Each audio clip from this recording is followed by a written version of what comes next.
नमस्कार मित्रांनो, चला जाणून घेऊया महाराष्ट्रातील महत्त्वाच्या बातम्या। परंतु त्याआधी तुम्ही या व्हिडिओला लाईक करा आणि कमेंटमध्ये तुम्ही महाराष्ट्रातील कोणत्या भागातील आहात ते लिहा। मुंबईत आज सकाळपासून पावसाची संततधार, काही ठिकाणी पाणी साचले, तसेच मुंबईच्या धरण भागात जोरदार पाऊस, तानसा तर पूर्ण भरले असून भातसा धरणाचे दरवाजे उघडण्यात आले असून जलसाठा वाढला आहे। पुण्यात बुधवारपासून शाळांना सुटी नाही, नियमित वर्ग सुरू राहणार।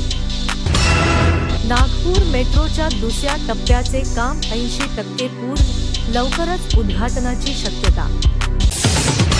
कोल्हापूरमध्ये पंचगंगा नदीचे पाणी पातळी वाढत असल्याने सतर्कतेचा इशारा। संभाजीनगर विमानतळावर नव्या आंतरराष्ट्रीय टर्मिनलचे काम अंतिम टप्प्यात। मुंबईत गणेश विसर्जनासाठी कृत्रिम तलावांची संख्या वाढवण्याचा निर्णय।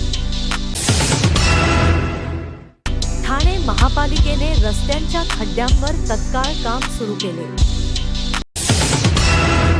पुण्यातील पीएमपी बसमध्ये ई-तिकीट प्रणाली सुरू करण्याचा निर्णय। लातूर जिल्ह्यात मोसमी पावसामुळे शेतकऱ्यांचे समाधान। सांगलीत अति पावसामुळे ऊसाच्या पिकाचे नुकसान। पालघरमध्ये मासेमारीसाठी विशेष शिबिराचे आयोजन।